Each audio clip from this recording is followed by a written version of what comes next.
Dreamplay Media, and the New Jersey Symphony. Just want to thank you to thank all of our partners. I'd like to just, before we get started, share a little bit about Express Newark.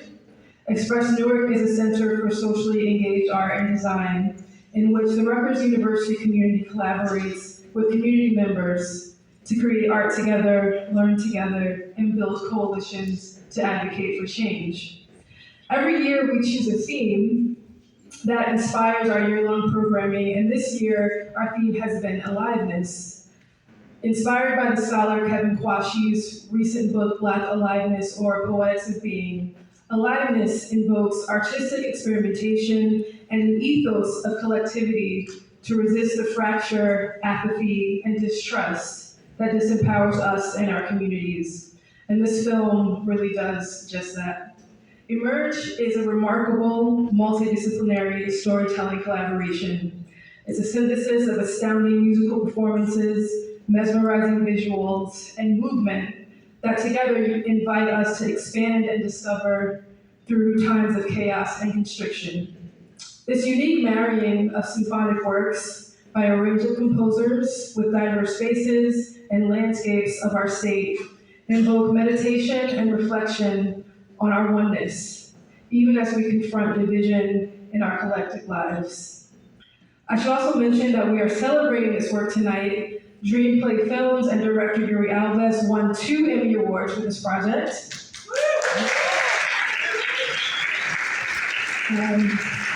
One in the arts long form category, and director-editor Yuri Alves also won in the editing category in the Mid-Atlantic region. So in addition to the film, here with us tonight in conversation is director Yuri Alves, producer Igor Alves, New Jersey Symphony concertmaster Eric Wyrick, and choreographer and beautiful dancer Corey Barnes.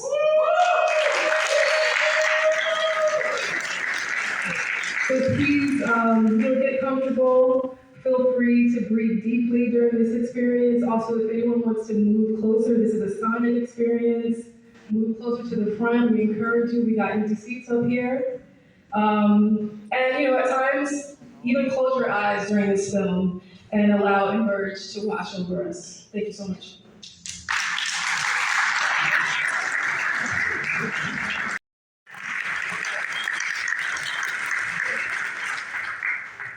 So I just want to start with a few questions before we open it up to the Q&A. This project really is a remarkable multimedia and multidisciplinary storytelling collaboration. So maybe I'll start with Igor, producer. Can you tell us, well, first of all, where we were in the pandemic at that time, and what was the catalyst that brought Dreamplay Media and the New Jersey Concert Symphony together? Hi, everyone. Thank you for being here, first of all. Yes. Thank you. I hope you really appreciated and enjoyed what you just saw. So did. That's the right answer. That's the right answer. There's no crowd like a Newark crowd. Also, That's right. That's right. And you didn't really stretch your legs. I feel. Yes. Okay. So this was a pandemic. We had a relationship with the New Jersey Symphony, and in a time of disruption, we thought we could create something special and really elevate it. And once I kind of pitched this vision to my brother, he just took it to a whole other level. And it turns out that these concerts, which you saw, are actually an amalgam of 5 different concerts that the symphony did and performed live. And these were all recorded live in the heart of the pandemic, all of them with a lot of restrictions as a result. So, every time I see what is on here, the conditions really were challenging for sure.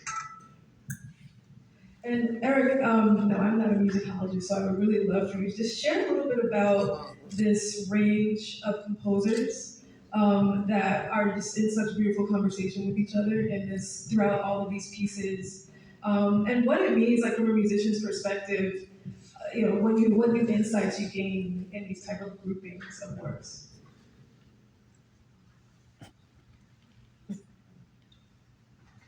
It was a remarkable array of different styles of music and a lot of stuff that we just played for the first time or hadn't done in many years. forgotten that we had played the William Grant Still piece, and I was so moved by the music and by the imagery and the just the people. I mean, it's a nostalgia of pandemic. I mean, I really missed it in a certain way. It was special in that we, Just you know, this one. Just this one. I mean, the nostalgia that you bring is really remarkable. So that I mean, there's so many pieces to enumerate. Classical repertoire. You know, I listened today to Schumann Symphony, which we didn't hear. The Beethoven Symphony was phenomenal to play. We did this with very small string section, and you saw that we were socially distanced.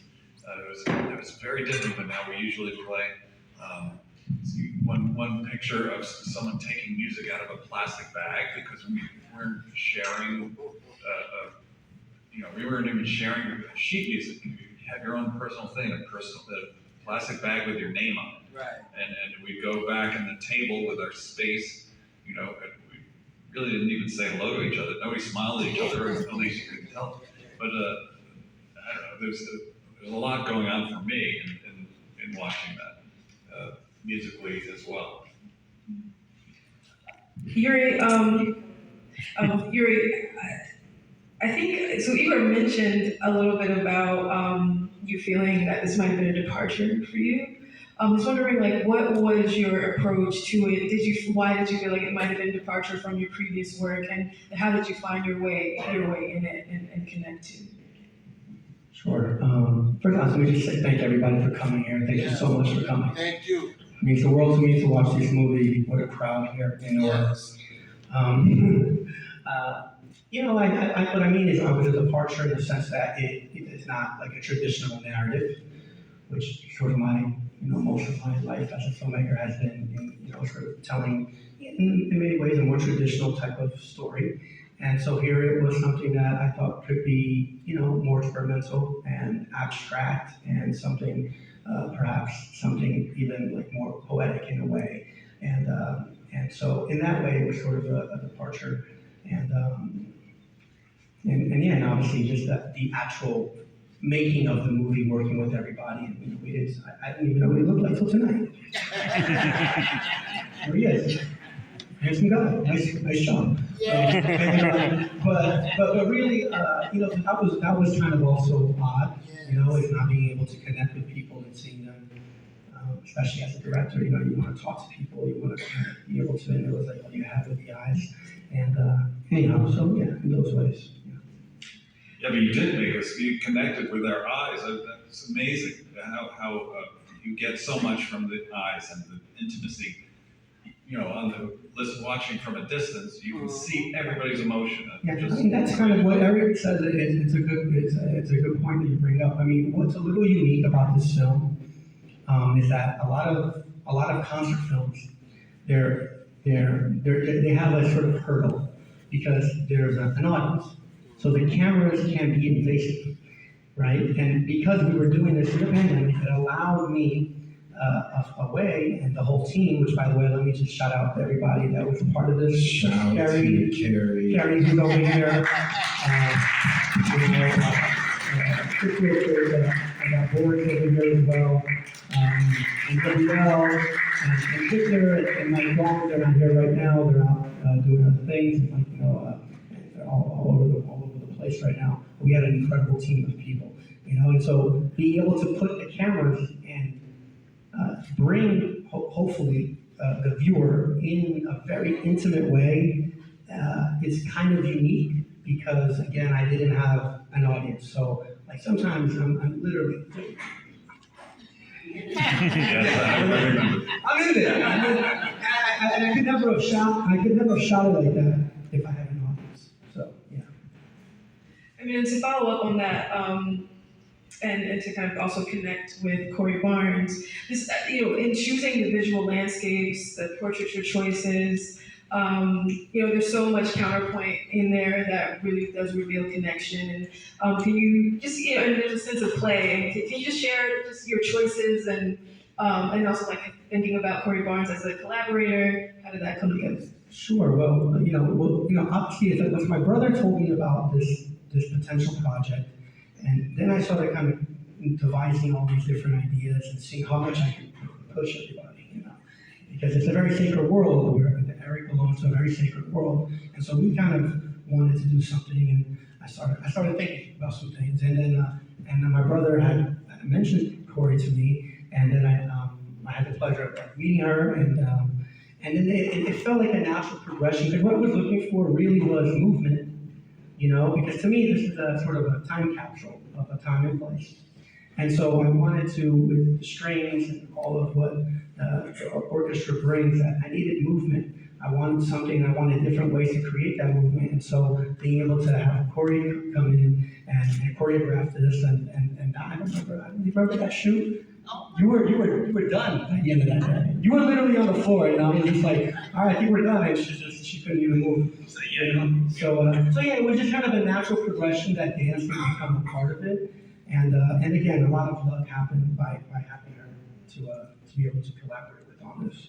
It's not just luck, it's talent. Well, no, of course it's talent. I'm saying, but luck That's what you're trying to bring. but luck in the sense that talent is one thing, but then having such short time, that like luck in the sense that we all were able to work together in a very, very fast manner. Like that's what I mean. Yeah, absolutely, absolutely.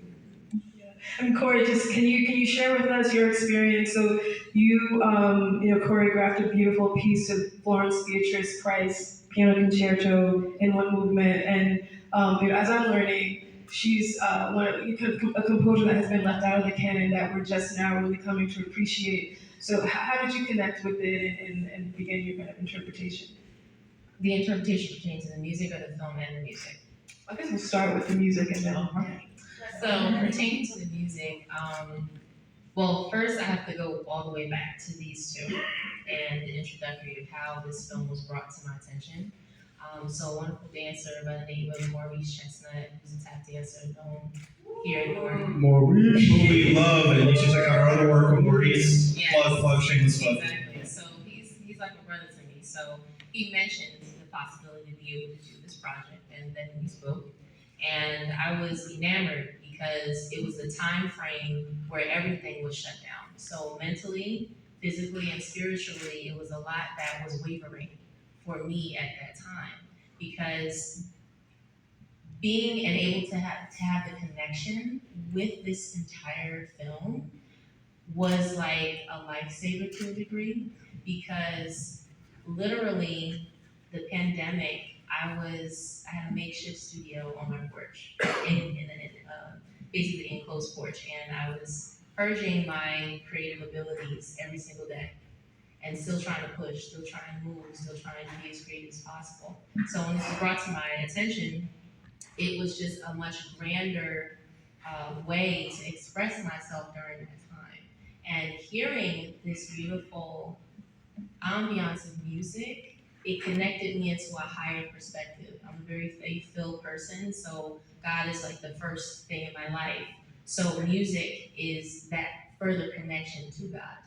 And so when I first heard it, I usually listen to music by either closing my eyes, or I'll lay on the floor and I'll listen to it in a deeper perspective where it touches me internally. And so the connection of that led me to different movements that would interpret what was transpiring in the world at that time, but also with myself. And then the connection, of course, with my lovely dance partner, but mentor, and May Taylor, who was in the film with me. So he's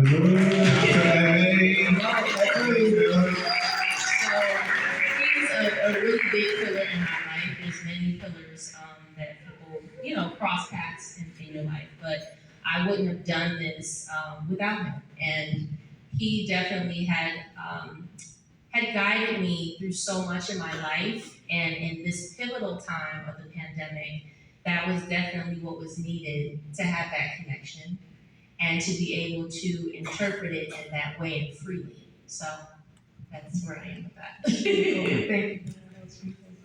And Eric, I also want to ask you about, as you said before, about the connection and You all, I think this film so beautifully displays just how much, how much of dramatic storytellers you all are as musicians in the orchestra. And can you tell us a bit about that duet moment? I think it was the Samuel Coleridge Taylor Deep River. Deep River, yeah. Yeah, that was, I think it was a last minute add-on to the program, and so I got the music and started playing. And Shen was, by the way, Shen is in Norway, so she couldn't be here, so I'm filling in, I think, for her. She's so talented, and what an artist to put this all together so quickly with the skill that she has, and on very little rehearsal, and at such a high level. Hats off to her. But she's also a wonderful pianist, and it was great to play. We did 2 takes of it, and that's all we did. And we found a way to play together, and she knew exactly where I was. I knew where she was. So it was really fun. I think the 2 takes we did, we filmed, and you had never played that That's before. right. That was it. Yeah. That was it. That's right. And that's the way it should be. It really. I mean, why not? Why do you have to rehearse so much? Yeah, look, I mean, to me, I've been a long time classical music lover, So to me, it was sort of a dream to see you guys bring all this music together. It was it's like magic. For outside people who are not musicians, you have to understand that what you do with that violin is incredible. Yes. Let me tell you, It's insane. sitting there watching and I hear a harp playing. And how did you get that ant to dance the same way the harp? That's editing. It's like, Let me tell you, that was a lot of trouble on set. I was really, and also the skateboard with the Bach. I mean, perfectly timed. I mean, the choreography from the opposite direction of editing is amazing. Just amazing what you did.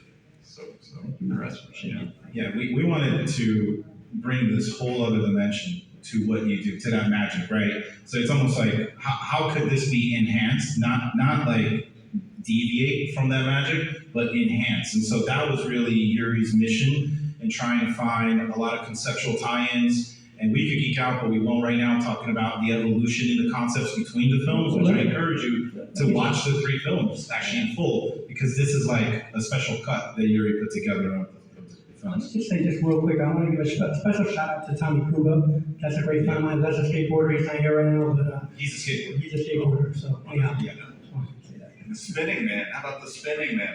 He's amazing. Yeah, that's Negin. He's a world champion b-boy dancer and a Red Bull athlete. So Brazilian guy, he just killed it. Amazing guy. Super talented. Everything. All the visuals are amazing. But how do you get the horse to do that too? You know what? By the way, so choreography is so wonderful. By the way, I really enjoyed that. Conducting is a choreography in itself, and to see, and then all of a sudden you take off and do the timeless imagery, with the hands. It's a brilliant way to make a conductor actually more interesting. I mean, not only that, but editing. So it's impossible to get everything just right on time. What a good way to Create a bridge. create a bridge to when it's going to be perfectly done. And the musicality of the editing is also. I mean, I'm so impressed. I have a list of things. I was just. Thank you very much. This today, I got a little emotional watching it. There was a lot of technical challenge, which I will not be boring anybody with, in making this happen. Computers, literally not handling the fact that there were. Stop being dramatic. I'm being a little dramatic. I'm not worry about these things. And there were just for background, because this is a Q&A, and giving you guys a lens into how this was done. There were 6 or 7 cameras running at the same time.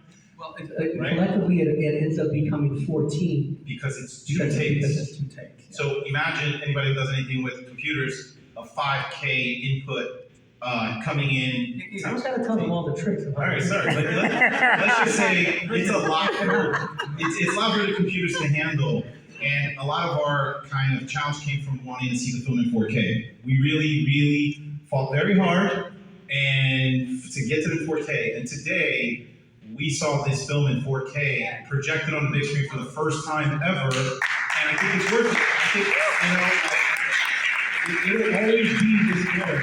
And so I'm here happy that we fought so hard. At the time, we could have done it in 1080, it would have been a lot. I'll just say a special thanks to you as well, and to the whole team here for making it happen. Well, you're very welcome. I don't know if I did not shout out this before, but, we wanted to take a moment to celebrate Igor. It's been a long time family member, affiliate, partner at Express Newark, the Community Media Center in particular. So, we just wanted to celebrate with you all and let you all know how proud we are. Thank you. Speaking of celebration, you did that on purpose? Oh, you did it on purpose? Okay.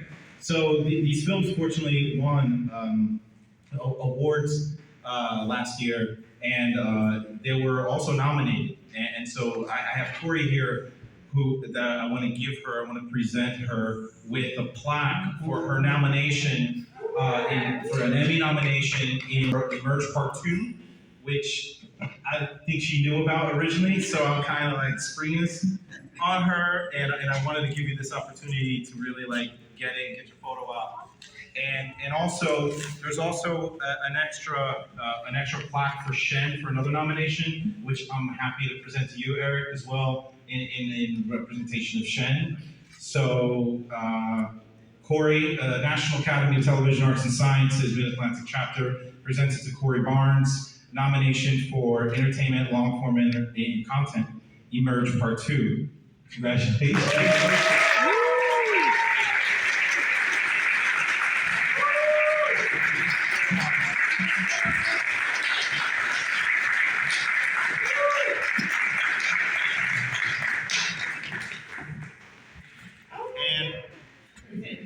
And the same presented to Shen Zhang for Transcend in the documentary category. Transcend is a companion film. The first two concerts comprise Transcend, and the third, the trilogy is Emerge. So for Shen Zhang, Eric, thank you. Congratulations.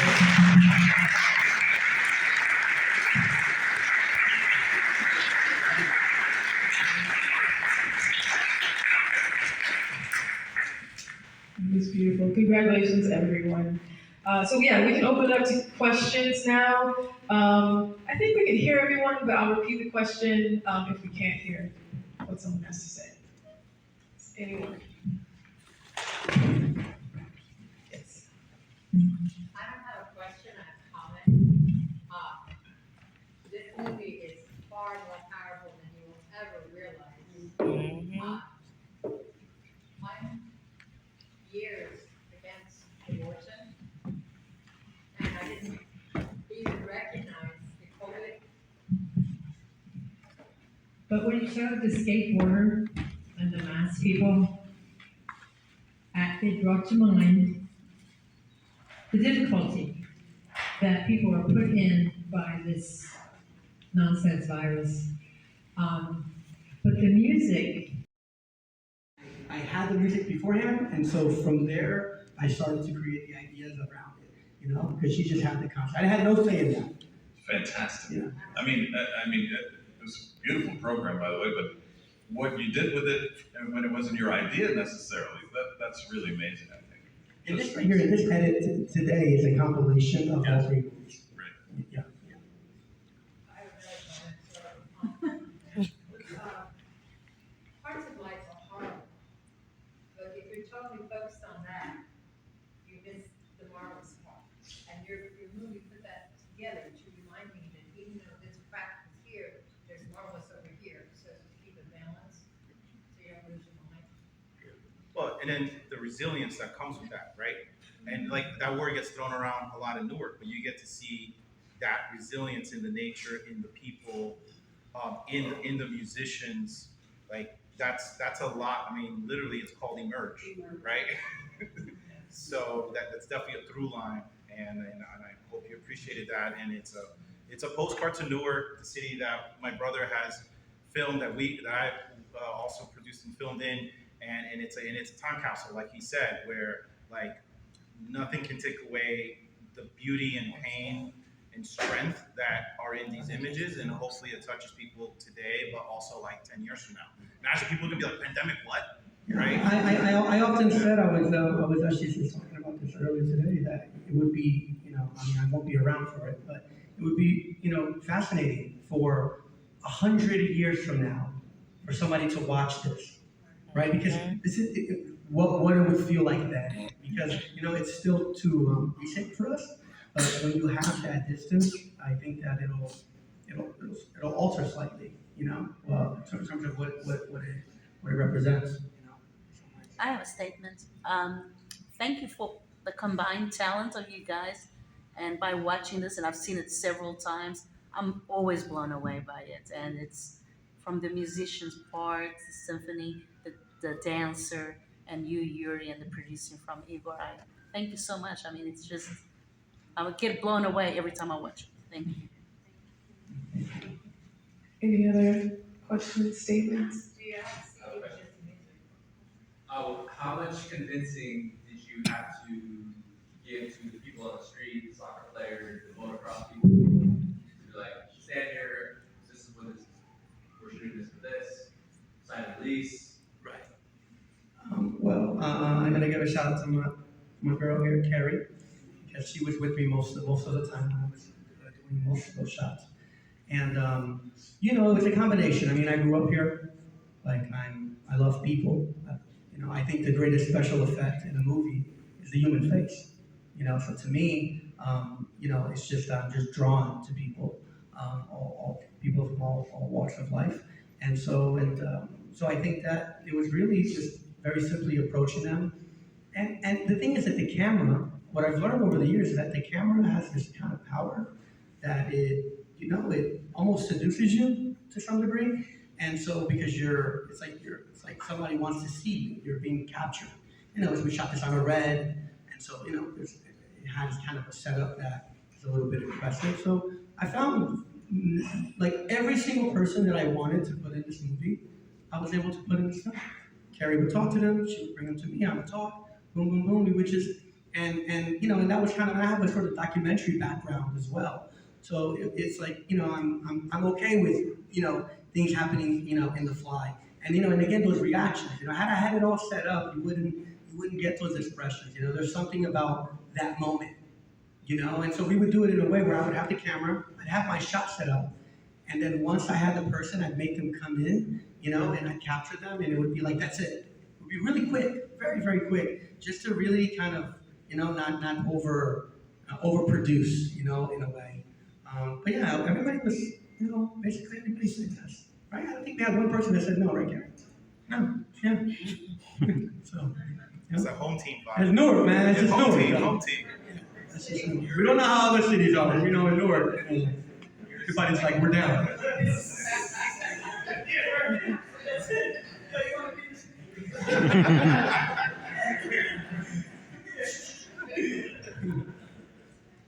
Anyone else? Any other questions, comments?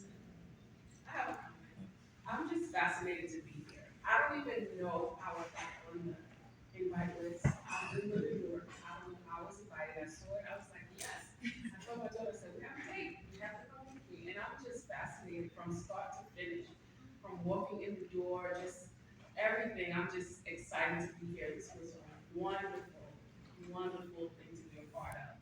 And the film just pulled me in.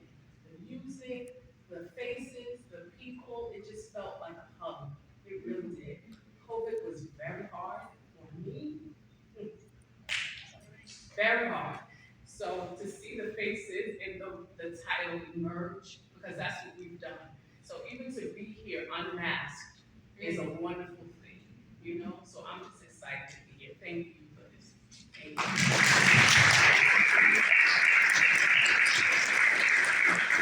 That was like a hug to us. I love you back.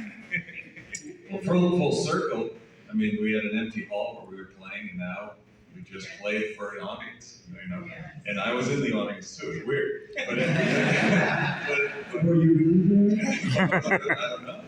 Yeah, Well, thank you so much for that. And again, we had, in a way, when we were making this, we were all going through, And so as tough as the project was from a timing perspective, really short time, it was a way for us to escape, which is kind of what you were saying before. We had this outlet that we could sort of, latch on to express and to, sort of make sense of things, And it's wonderful to hear that comment and to see that, that's the reaction we got from it. Thank you. Also, to piggyback off what you were feeling, because every time this film is presented, I do go back to that time, because you can't forget. My son is here as well, Gabriel, who can wave. It was a hard time because we're all having to juggle our lives as human beings, whether we're parents or whatever type of lifestyle we have. So seeing every film and being able to understand and be drawn into the walks of life of how we had to deal with not knowing what the unknown was. The part of I didn't even mention this, but the heart-wrenching part for me that kind of broke my heart was not being able to, I'm getting emotional now, not being able to be on the same stage with the orchestra. That's the part that really got me by myself. It really hurt because that balance in itself, when you see dancers or ballets or operas, you see that connection. And the fact that you both were able to bring that forth as if it did happen was amazing. But that's the part that really triggered me because it's the first time I'm seeing his face. The first time. And I'm sorry I'm jolting my emotions in this way, but the impact of this film has done a lot for all of us. And being a part of it, even being masked, like between myself and Taylor as dancers, that's very hard to do. And we had to make sure that our eye contact was there. We couldn't see each other's faces. It was a whole lot that transpired. Even the last few minutes you were joking about, we were like, oh my God, my feet hurt, my body hurts. I was just like, but that was what I needed. That's what he needed. Because it was a reassurance that we could still keep going, that we could still do this. And the fact that this film was brought forth during that time was a great awakening spiritually for all of us. And I'm so glad that it mirrored off to you as well. So God bless you.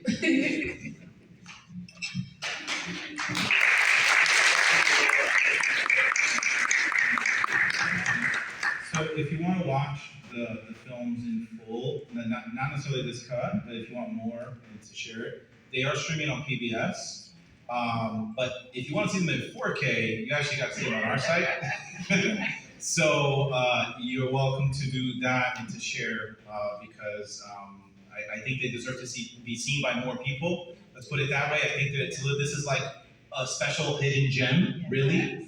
And hopefully, the movement grows around this work and other works can be created like it because I think this is innovative and powerful and radical and worth investing in.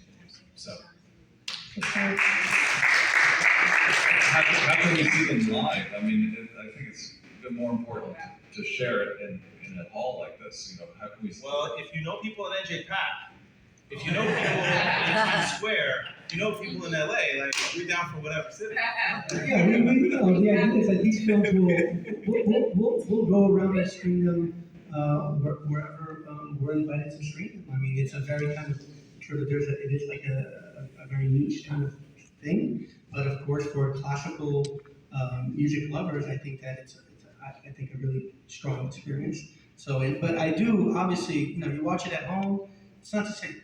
It's like, this is really the way to watch it, because you want to get lost in it, and you want to be with the people without masks, like you said. You want to, like, that whole thing, that's all part of the experience. So that's why it tends to be something that I'm like, it's not that it doesn't work, but I think that really was made for a big screen. So, and we'll have an opportunity to screen it again on the big screen. And thank you, Imani, up there. Thank you, Imani. Imani, thank you so much. Thank you for getting the sound system as good as it's ever been, as far as I'm concerned, and the image as good as it's ever been. I hope you're proud, and thank you so much for helping us on the technical side with this. Thank you very much. And singing mine, I also wanted to shout out Lisa Mays, who is our community outreach coordinator, who's also been our stage manager tonight, so thank you, Lisa. Yeah, and thank you. Last question. A comment and a question. Just want to say, I want to applaud the filmmakers and the artists and everyone that's involved. I was fortunate enough to see the making of it and